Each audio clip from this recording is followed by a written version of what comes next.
Christofi is founder and CEO of Reventon, one of Australia's leading integrated wealth and financial planning firms specialising in property investment. By his mid-20s, he had built a successful property portfolio, only to lose everything and find himself $348,000 in debt. I always say to people, I'm like a retired businessman that does 80 to 100 hours a week. So I love what I do. Although I've been in real estate for 25 years, running my business for 20, I feel like I'm only starting. What are the fundamental ingredients for how you help people create wealth? We buy where we sell. My family buys where I sell. My team buys where we sell. I buy where we sell. I bought 17 properties in a 3.5-year period. They grew over 2.1 million in growth. Not just to make money and people to buy from me, but people to buy real estate in the right manner, which also ties back to the other work that we'll discuss later with the philanthropy. Why did you choose Vinnie's in the first place? If I never had that support, Mark, I could have been homeless as well. What impact is that money having? If I keep hitting my targets, I always think I haven't put the bar high enough. Chris, welcome to Flow Zone. Thanks for having me. We've got a lot of viewers and listeners that are entrepreneurs, business owners, and aspirational people in general. And what I really like about your framework and what we've just heard in the intro is you have a real focus on holistic success. It's not just in the assets field or the money field. There's family, there's community, there's helping out others in need. Tell us about what drives you and how this purpose has led you towards doing things like you're doing right now with the Vinnie CEO Sleep Out. I guess every element's important. So people define success in certain categories, and a lot of people, especially in my field being real estate and wealth creation, define it as financial success. Now for me, that's very, very important, and I'll make no secrets of that, but it's only one component. I think what you give back to the community is very important. Having been raised by a beautiful family, that's what I want to cultivate for my 4 kids. Community is important, but also spiritually. I love going to church every week. So I combine every element because I think it creates who I am. When people say what drives you, it's every one of these elements. So I always say to people, I'm like a retired businessman that does 80 to 100 hours a week. So I love what I do. And whichever one of these pillars that I'm playing in, which we've mentioned, I love it. So I could do it 27 hours a day, nonstop, because I love it so much. So although I've been in real estate for 25 years, running my business for 20, I feel like I'm only starting because I'm learning more. I'm being able to improvise, get better at what I do, to give my clients better information, to upskill my team, to get them to that next level. So that's very satisfying for me to see my team go from strength to strength, see my clients build their wealth, pay off their mortgage, buy 2, 3, 4 properties and beyond. And also the pillar of that is what we do for the community, because one of our values is we care. And we care about our team, we care about our clients, and we care about our community. Now, they're not just words we put on our wall. We live and breathe these things, and you can tell by our results, you can tell by our actions. Very articulate answer there. And it comes from someone that's probably thought on it long and hard. And 20 years in business is no mean feat. Most businesses are failing in the first year or 5 years. So just to be in business for that long is incredible on its own. But to be adding value to this many lives along the way, and then to be in a position now to contribute like you have been, there must be some key pillars beyond just your care factor and the values that have contributed to that from a technical point of view, like how you're helping people create wealth in a sea of promises and claims. So what are the fundamental ingredients for how you help people create wealth, as opposed to a lot of the claims out there, come to us and we'll make you rich? I think the best thing to say is, I've got a proven track record. So when you've helped 10,000 clients, of which 3,500 get into the property market, you can say it with conviction. So I have a very, very strict criteria of properties that I list around the country, and we deal with new builds. We've also got buyers advocacy. I deal local, I deal interstate. So I want to identify the best opportunities for our clients. So we've got a very strict formula, what's a Reventon approved property. Mm-hmm. Now everyone says their properties are great. Sure, we outperform the market 2, 3, 4x. Our results will indicate that. The second component is we use independent research to stress test what we're talking about. But the third and most important component, which I challenge any other company to say this as well, we buy where we sell. My family buys where I sell. My team buys where we sell. I buy where we sell. So in 2017, when I was writing a book called Your Path to Wealth Brick by Brick, I was running an experiment because I love experimenting. So people lie, companies might lie, numbers don't. So I was making sure that when people were buying 217, don't go buy real estate, it's not a good market. I've created a Reventon formula, which is how to safely buy property and how to duplicate a process. I was buying real estate across the country through using my methods, my methodology. Now I bought 17 properties in a 3.5 year period in multiple areas. Someone said, hey, Chris, you just found the lucky area. I choose multiple areas in different states using my methodology and formula. Mm-hmm. Now they grew over 2.1 million in growth, 430,000 in cash flow, of which 191 was positive cash flow through using my methodology. Now, if you want to talk about something with conviction, you put your money where your mouth is. You show your proven track record. So every second person is a property expert on the internet. Every second person is some sort of an expert. What's their proven track record? What does their data say? Do they live and breathe what they say? Now, you've heard the old, I'm not going to go to a financial planner who's broke. I'm not going to go to a personal trainer who's out of shape. I want a personal trainer who's in shape, who knows about nutrition, lives and breathes fitness. I want to go to a financial planner who's successful, who makes money, who walks what he says. Now at Reventon, it's very, very important for me that we do these things, because when I was younger, 24, and I lost everything, I over-leveraged. So I learned so much about that process. And I wanted to make sure that when I teach people to get into the property market, they've got the right safety nets in place. Now, my system was great if the property market kept growing, if I maintained my job, if it was rented 52 weeks of the year, if I had the right insurances, sure, I would have made even more money. But what happens if, in my example, the company goes into receivership and you lose your income? What happens if it's not rented 52 weeks of the year? That's why when I developed the Reventon formula, I made sure to have the right safety nets in place to be able to duplicate a successful process. And you always use the example of putting a stepping stone close to the next one. If you over leverage and you buy a property that's too much money for you to afford, that you don't understand the risks, how much rent's coming in, you might not get into the property market for 3-4 years. But if you buy a property in an emerging market with the forward indicators that you need, and you're not over leveraging, and you can pay off the property while it's growing, you're building equity faster. Do you know what that means? You can buy a second, third, and fourth. So I always say to my clients, the first property is the most important because it's the stepping stone to enable you to springboard, to pay off your mortgage sooner, if that's what you aspire to do, to pay less tax by buying a new build, better depreciation on the fixtures and fittings, and so on and so on. So that's why it's paramount that we have a discovery session at Reventon, which is the first step. I want to unearth exactly what your borrowing capacity is, what it's affordable for you to borrow, and a word that I've made up, comfortability. What are you comfortable with? Let's put all those factors together and let's come up with a robust strategy across Australia, which is the best investment property for you to buy. Then we can multiply that. I've got clients that have bought 5, 10 properties off us, and a lot of our clients are repeat clients, because I always say to clients, I'm going to ask you for your trust once. I'm never going to ask for it again. The rest of it's up to my results. The rest of it's up to for me to deliver what we say. I like that formula because it is hard for people to know how they can trust you before they've done business with you. I have noticed in recent times, probably the last sort of 5 years, as people like Alex Hormozi, coming out, and he's really opened up how business works on the inside. Like they show their exact formulas that they're using in their own companies. I've seen it happening with financial planners, some buyers advocates, some wealth creators.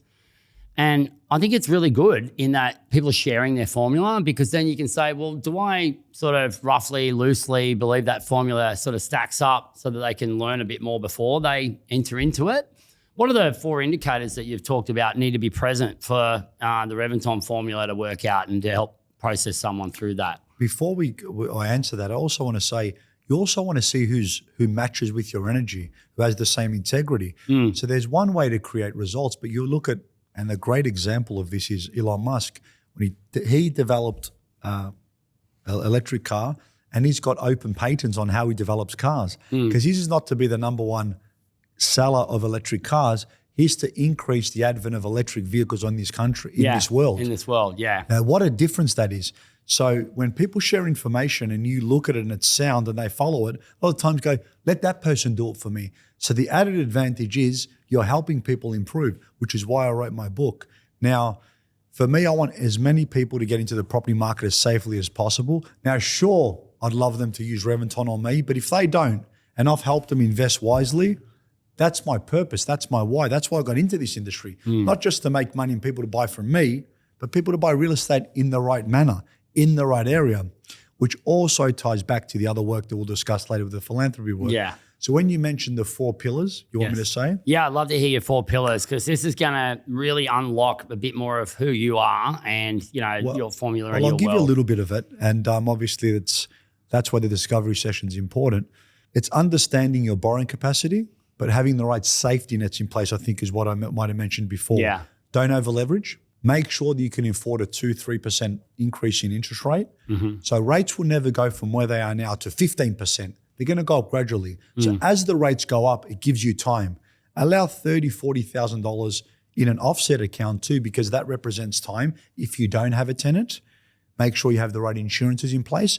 We allow, most people use a 2% vacancy rate when they use a PIA, which is a property analysis spreadsheet. Yeah. We allow a 4% vacancy rate, which represents 4 weeks of the year that the property being empty. Plus we allow the $30,000 buffer, plus a 2% interest rate highs, plus we're conservative in our projections of our growth. And we are targeting high growth areas with research around the population, around the infrastructure, around the employment, around the diversity of employment. So we're targeting all these things and we're being conservative in our projections. So when our clients are looking at our projections, and before we had a financial planning firm, they used to take our information to planners and they go, these are very conservative figures. And then they research you as well and they see, hey, these guys have been around for a long time. And then they see that these guys really care. People want to work with you. So that's why when we do our discovery session, it's a no charge, it's free, no obligation, because we back our information that much. We back our team that you're going to want to work with us. Now, alternatively, you don't want to work with us, I can categorically guarantee you're going to be a lot better off from spending that time with us. You're going to invest better. You're going to invest smarter. Hey, that's why we do what we do as well. Ultimately, you're not going to pick me or our company. That's okay with me. The second best prize for our company is you go invest correctly. You go invest safely and your family builds wealth. Sounds like it's going to line up well with the purpose that you've talked about. So the 4 things we've got here, we've got the borrowing capacity first, and then was the buffer and that incled in the borrowing capacity? The borrowing capacity is one component, but then there's the safety nets. Okay, so the safety nets, pillar number 2. What's pillar 3? The location to do with the diversity in employment. Of course, once you've got those 2 things, then you've got to look at a strategy, where you're going to buy, what you're going to buy. And the most important, now there's 4 steps in my book, Your Path to Wealth as well. It's kind of similar to this. Yes. Finding your right team. And the 4th one is brick on brick, we call it, which is repeat a successful process. Okay, so you want a formula you can do again. It is people set and forget, and we say, we want you coming every 6 months to your free no obligation reviews. We want you to hold us accountable. We want to show you our results, make sure that you got the sharpest rates, that the tenants are paying what they need to. We've done our reviews. I want to be accountable to every part of this process, because the more that we shine through our results, hey, guess what, Mark? You're coming back again, aren't you? Yeah, well, that's the flywheel. Tell your family and friends. Yeah. So, and also too, beyond everything I just discussed, it's our moral obligation through Reventon and through what we do to love that process and to get clients back.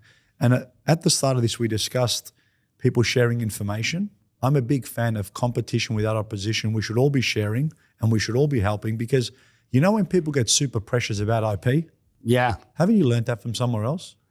Hasn't it already been developed? IP's already out there. Yeah. What are you writing? How are you marketing it? Who's executing it?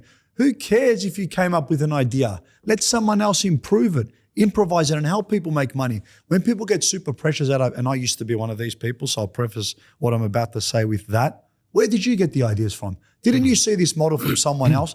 Didn't you copy a model that was overseas and you brought to Australia? Hasn't this idea been about? Now, even if you're the first, which I highly doubt you would be in anything, wouldn't you want someone to improve it?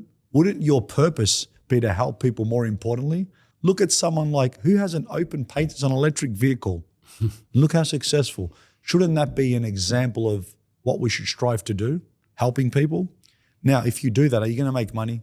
Are you going to help your business? I mean, everything's going to fall in line. Yeah, I think if the purpose is genuine, and this is something that I think that particularly the property industry has been challenged with, in that, and it's not necessarily purely from the people within it, but there's been paywalls and firewalls in financial planning, in accountancy, in real estate, in investment, and in wealth creation for quite a few years. Like if you think about well before both of us got into business, and funds were kind of done in behind closed doors, men in suits in a boardroom making decisions about how the world was going to be.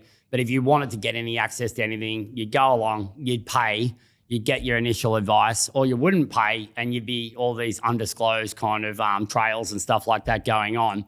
But there was no real way for a consumer to know, how do I know if I resonate with this firm? Or how do I know if they're even doing things that kind of sound like what I want to do? Because there was nothing kind of on the outside of their branding. Now with like social media and what can be shared with personal brands and company brands, it's a totally different thing. So that is something I'm curious about. What, from your company point of view, how can people connect to some more of the stuff that you're putting out there as a company? Is it on your socials? Look, I am very, very, very active on socials, and so is my company. It would be it's far for me to say I'm not a massive fan of socials. I don't like them, but it's a necessary evil.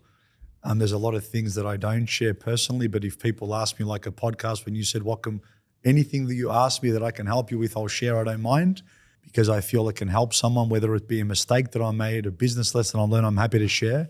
But we put out a lot of content around how people can invest safely and the work that we do in the community, because we're very passionate about those things as well, and we want to share as much as possible. Me personally, my team does my socials, but if I go on a podcast, they go, Chris, it's going to be raw and we're going to ask you these questions, we just go for it. I don't really mind, because I'm very genuine in who I am. I'm very comfortable with who I am. The good, the bad, and the ugly, so be it. It is what it is. Yeah. Okay, well, that's fair enough. So a lot's changed in the financial planning world in the last 10 years or so. I know there's a lot of legislation change when the Royal Commission was on and things along those lines. And there's been a lot of need for disclosure and things along those lines as well. And a lot of people were quite surprised at what financial planners were receiving. I was actually quite surprised how little they were receiving in some cases for some of the products that they were submitting. But one thing that sort of has opened up quite a bit with the wealth creation world, with property investment in particular, you've mentioned that you sell a lot of properties in all parts around Australia and you sort of source those based on the needs of the client. Why not just do that as a buyer's advocate? Why are you selling the product instead of just acting for the client that you've got and being their buyer's advocate? I do both. Yeah. Now, the first part is we identify high growth opportunities across the country. So I feel there's great opportunities when you're buying the right properties in emerging markets. So your buyer's advocacy is more for established property where people are ready to go and they know exactly what they're buying. So when you buy new build, you have better tax deductions because you're getting a maximum depreciation on the building, 2.5% over 40 years, and diminishing scale over the fixtures and fittings over 7 years. So they're very, very good from a tax efficiency point of view. Once you couple that with a variation form and you get your tax back weekly, fortnightly, monthly, depending on how periodically you pay, you can put that into an offset account to offset your mortgage. Now, I'm not a financial advisor, so people should go speak to someone about this. I do have a full finance and a full property license, and I've done a ton of deals myself, so I know, and I also do this myself. So getting that advice is paramount to building your wealth. But a lot of people, the buyer's advocacy space is an emerging market and it's an emerging space. Now, you mentioned before that people are becoming more, prevalent to want to do business that way. I look at it as like mortgage broking. So buyer's advocacy is like mortgage brokers years ago when people would always go to the big banks, but now they're thinking, hang on a second here.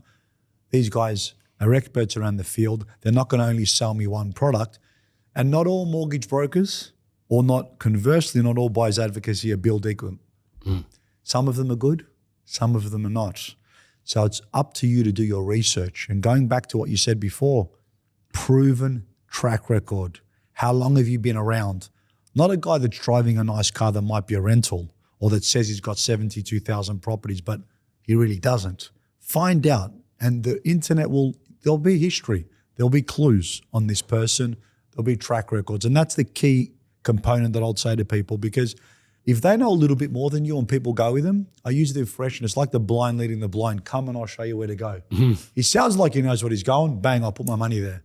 Do your research. It's important. Find a company that resonates with you.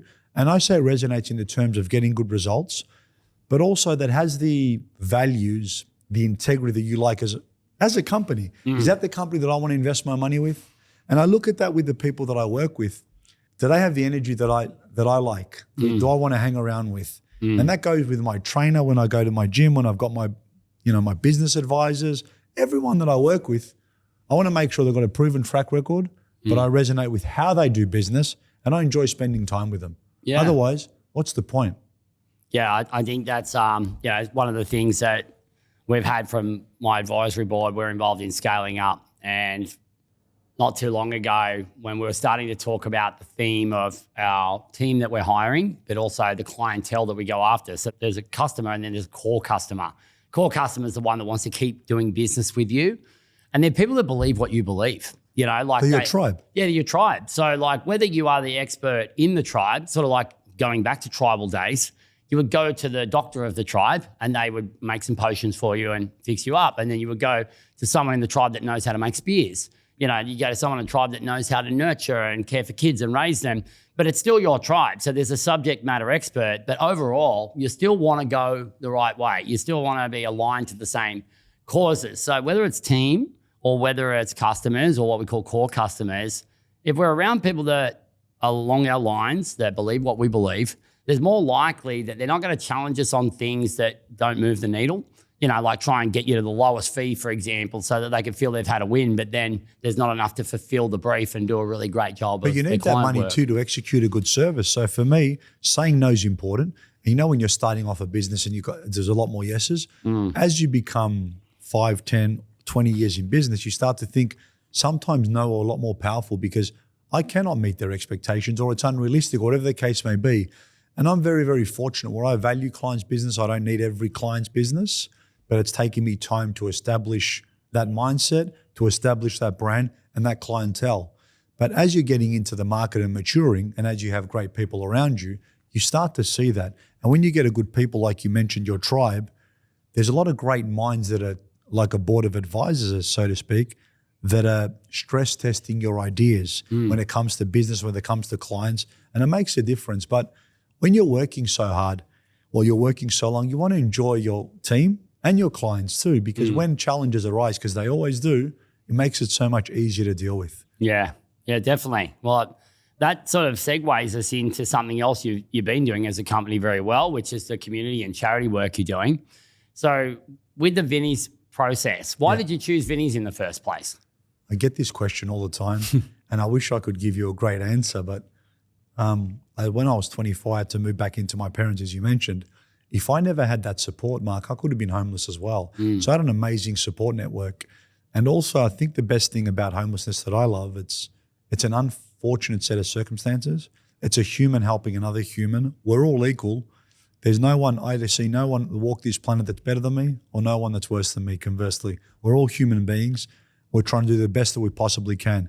So if you're fortunate enough to do really well in business or you've got a platform, I feel it's our responsibility as leaders of the community to give your time, give your money.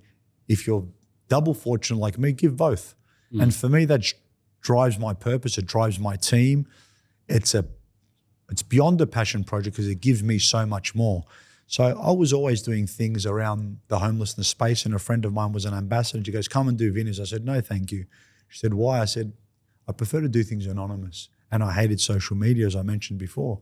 She goes, come on, Chris, you'll be great at it. Because for the last 15 odd years, every Christmas or New Year's, I buy 5 to 10 cards. I write a message, I put $100 to $200 in the cards, I buy food and I go out and I hand them out to people, but I have to stop and speak to them as well. So my son's been coming for years now, all my daughters go. I don't walk past anyone without acknowledging them. That could be smile, food, money, or all the above. And I've been doing that for so many years. She goes, come and do it. I go, no, all right, I'll do it. Anyway, I did my first ever post. If you look at my LinkedIn, it's called My First Time. I quoted the video. And it was my first live. I'm like, Chris has gone live. My friends are going, what's going on? I raised $40,000, $40,185 in my first Vinnie's. And my goal was that night to go speak to someone and find out, where's this money going? How many are volunteers? How much has gone back on the other end? That was my one mission. And I went and met everyone and they were lovely. I loved everyone I met, 96% volunteers. I need to learn more every year. I go, are you coming back next year? I said, yes, next year I'm going to raise 60,000.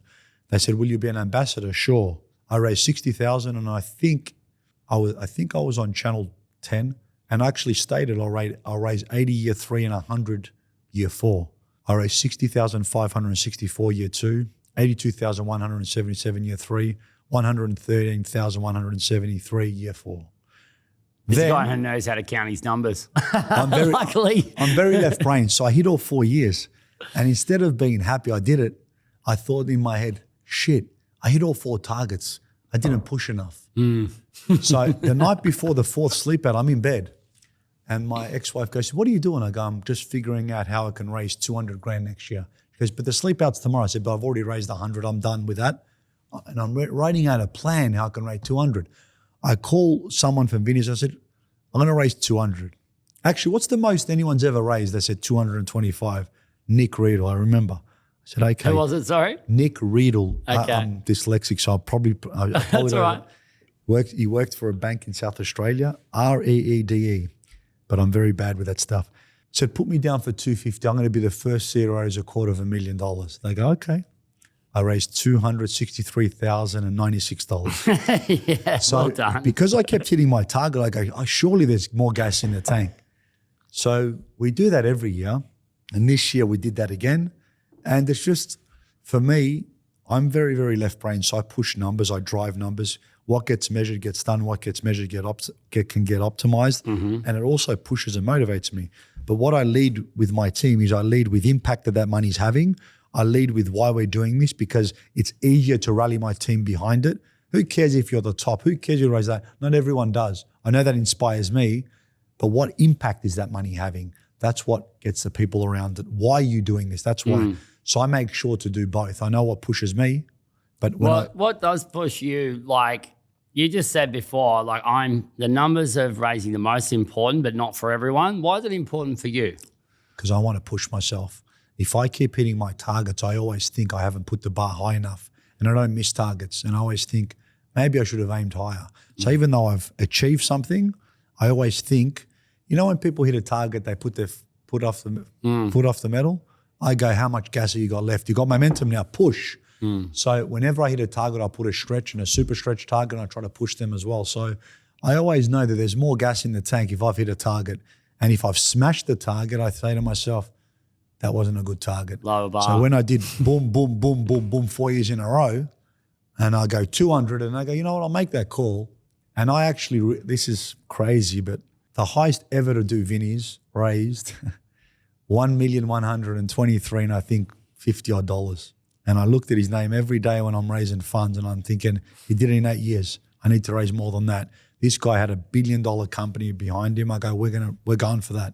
And no one knew that motivation or how crazy that my head was with it, but that's what we did. And they culminated in doing it this year. Through doing Lead with Kindness events, we've done 5, and our biggest was this year. It was a black tie event at the Melbourne Glass House. We sold 45 tables, $320 a ticket. $330 I think it was a ticket. Yeah, it was $330. Full packed house, and I went in there 3 months before the event, and I go, we'll take 200 seats. What about that wall? Can they drop it? They go, yep, that can fit X. And I go, we're going to drop the wall. And they go, Chris, how are we going to sell those tickets? I go, we'll get it done. We got it done. We sold. Biggest event ever. But the biggest kicker to how I raised the funds this year was after 2-3 years of doing the Vinny's, I was at Gumtree, supposed to be shopping or focusing on something with my wife, but I wasn't. And I go, you know what I've got to do? I've got to build a house, pay it off and donate it to charity. So I called Jean Yuk, who was the general manager of marketing at the time. I said, can you come into my office next week with the lawyers? They go, sure. I've got a crazy idea, but I want to do it. He goes, okay. Comes in and I said, guys, I want to buy a house, pay it off and donate it to charity. And the research was done that all the capital gains is tax exempt because it's for a charity and you can buy it under a trust. Yes. So I thought, I'll showcase what I do for a living. I'll negotiate wholesale terms. I'll make hundreds of thousands and we can donate it. They go, Chris, there's only one problem. I go, that's okay, we'll fix it. We went through it all. What's the problem? They go, it's in a trust, Chris, so there can be no debt. I said, okay. Is that it? They go, yeah. What if I can solve that? They go, done. How are you going to solve it? $500 to every sale that we generate from this business will go towards it. I'm about to release an Amazon best-selling book. I knew it would be an Amazon bestseller. I was hoping. Whatever money goes through that, I want to donate that as well. My Vinny CEO sleep-out campaigns, can we use it to buy a house? They go, sure. And if I fall short, I'll underwrite the difference. So if I'm a 200 grand short, I'll give you a check for 200. Does that solve that problem? And they said, sure. I go, let's begin. So I found a block of land that a client of mine couldn't settle that had about 100, 150 grand upside. I went to 3 builders and I tendered a build and I said, I don't want cost price. I don't want my commissions in it. I want you to lose money on this house. I'll promote you, but I want it under cost. None of my commission, throw it back in, and I want something great. So I tendered it to 3 builders.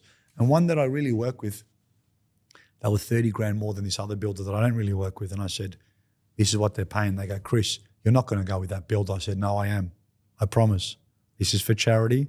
I'm going to go with them. They go, please don't. I said, come to the party at the same price. They go, we physically can't. We're losing too much money. I said, I'm going to choose the other builder.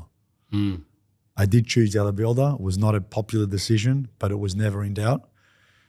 I had a great builder, which we built the home. We made over 250,000 in capital gains as well. Sorry, in profit, which was capital gains exempt, which went towards this year's campaign. So it was just different ideas to keep my team engaged, to keep me motivated, and to keep us pushing. So this year we pushed like crazy people. That's real first principles thinking. That's very Elon. Thank you. Here's the goal. It's a moonshot. We're taking humans to Mars basically with that, because to have no debt in a trust structure, doing it for charity, all audited and has to be perfect, and then going and negotiating with suppliers, and they would have been dealing with rising building costs and everything else going on and doing their best for it.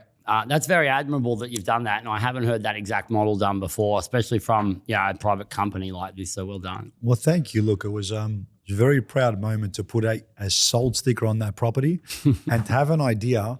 Again, all this stuff's on social. We share a lot about this stuff. To be able to go to a block, and there wasn't that many houses when we bought the block, to then seeing the whole street being built out. Now the house is completed. It was an incredible feeling and milestone. And at our recent sleepout, when we raised so much money, I actually labeled that as one of the best days that I've had in my 20-year career. It's one of the best feathers we had in our cap. That, and alongside winning the Great Place to Work for a second year in a row with a 96% from my team, those two things were two of the best achievements as a company that we stand by. And yeah, it's been an amazing year. We've ticked so many boxes. We won, in this physical year, we won 9 awards, but the two proudest things were the 96 and Great Place to Work, and also raising that much money. Yeah, I think they're very, very good things to be proud of. Like, one of them is adding value to team, clients, and community. And in order to do that, you need to have a team that feels like they're in the right workplace to keep contributing. Because when we go beyond just making money in our role, purpose is the gap. And when you've got a team that's aligned with the purpose, does that make sense to you as well? It's brilliant. It's actually really, I've never heard that before, but it's also what you want to do. You want to go work with people that you love and enjoy, and you want to go to work with people that you're making a positive impact on your clients' lives and also the community. So for me, it's very easy to talk about this stuff because I live and breathe it. It's not really hard. Yeah, well, the purpose gap comment came up for me when it wasn't long ago. I was going through this, and it was a discussion a little bit like this, and someone's like, MK, I know you got offers in your company in like 2015, 2020. There's standing offers now. Why haven't you exited? You're living in Melbourne. You got bricks and mortar offices. You got other stuff in parts of Australia. Why are you doing this? Why are you still doing this? And I'm like, well, my work's not done. Like, I've got enough money, but my work's not done. If I want to create a transformative process where we turn the industry around to face the non-paying customers as well, the tenants and the landlord, the tenants and the buyers. If we want to help people grow wealth, not just do transactions, I've got to install that. There's more gas in the tank, basically. Yeah, like we said. When they saw Kobe when he was 2-0 up in the best of 7, and he couldn't even smile, and they go, smile. He goes, work's not done yet. Yeah. Is it done? He said that was his reply. Yeah. Now, when we raised a ton of money, they go, Chris, you did it. I go, no, we still got a month to raise money. Yeah. Don't stop now. Yeah. When it's done, when it closes and you can't raise, then we're done. That's when we'll celebrate. And that's when I'll be excited. Yeah. Yeah. And I love that, what you said, Mark, and you share that. And they're the founders that I want to be around. They're the people that I want to be around because it's beyond money. I've got more gas in the tank. I can add more value. I can contribute more. And people that you see it as a responsibility or have that craziness in them, they're the people I want to be around because they push me more. The crazy dancer on the hill, I keep getting told I'm the crazy dancer. Our CMO, I don't know if you've ever seen the YouTube clip. So there's a guy that's like dancing at a festival and he looks like he's had plenty of fun stuff, right? And he's dancing like this on his own. And then someone goes, hey, that guy's dancing real crazy. And someone goes over, just one person goes over and starts dancing with him. Now he's got his first follower, right? I think it's Derek Sivers that might have talked about it. So when you get the first follower, now you've got 2 crazy dancers. But then others go, hey, those people are crazy dancing over there. And then they join. Now you have a movement, right? And one by one, it doesn't look so crazy anymore. It only looks crazy to the people who aren't part of the movement. So like there's a lot of courage in being the first crazy dancer. You've clearly done that in your world, in your community. A question I am curious about, Chris, like with this left in the tank comment, I imagine that could create some challenge or rub in, the things that are important to you in your life, the family, the community. When you get this, there's more potential, and we're maxing everything out. Yeah. How do you stop yourself from that momentum spinning out of control and just swelling to take up every second and every bit of oxygen? I don't know if I have done that before. You mentioned balance. For me, it's never about work-life balance. It's about work-life choices. It's the choices that you make. I'm always, unfortunately, I guess, my work, my life, my purpose will always be skewed towards work, towards my kids. It's affected my relationships, of course. But if someone said to me, Chris, I'm going to give you $1 billion today with one caveat, you can't work again, I'd say there is no chance. I couldn't do it. It's like a death sentence. Or if you have to retire at this age, I have retired. I'm already retired. I've been retired for many years. I do what I love. Now, I don't know what that's like, but always, when I've achieved something, I want to go to bed knowing that I'm about to pass out. I've got nothing left. So when I've achieved, like when I did the Vinny CO sleep out on the 19th of June, I was that exhausted the day after, the following day. I slept for 15 minutes. I came home, I showered, I went to the office. I was at the office by 7:30. The sleep out finished at 5:36. I was at the office by 7:30. But by 9 o'clock, 9:30, I had a meeting. I dozed off for a sec during the meeting. I better go home. So I went home for 2 hours. I had a sleep and I came back to finish my meetings. That's the feeling that I want because I know that's a job well done. I deserve rest now for a little bit and then I'll come back to it. So, and it's horses for courses. There's no wrong or right. I don't subscribe to the methodology that that's how you should do it because he did it like that. You do whatever works for you. You do whatever's happy for you. So for me, if someone says you need to slow down because that's what they think's right, I won't pay much attention to that. I'll always do what I feel is correct for me. And I don't care what people think of me or say about me, but I want to make sure that I've done as best as I can to the best of my ability. I've spent all the energy that I can getting the best outcome and I've done my best and I'm going to come back and try it again. I don't know. It's just always been the way I am. I know that that's when I'll be satisfied. So when it's done, I take a rest. I'll look at next year and I go, I have no idea how we're going to do this, but let's go. And we'll give it a crack. Chris, this has been an incredible conversation. We've just been flowing right through this. And I can see that your drive, your determination and that purpose that sort of informs everything that you're doing has created this sort of blueprint, this model that people can grab a little bit of inspiration off and go and make a big impact in the world. So thanks for sharing how you're doing that because I know there's going to be a lot of impact out there when we share this far and wide. A lot of pleasure. Thanks for having me on your podcast. I look forward to having you on mine. Oh, absolutely. Thanks very much, Chris. Thanks.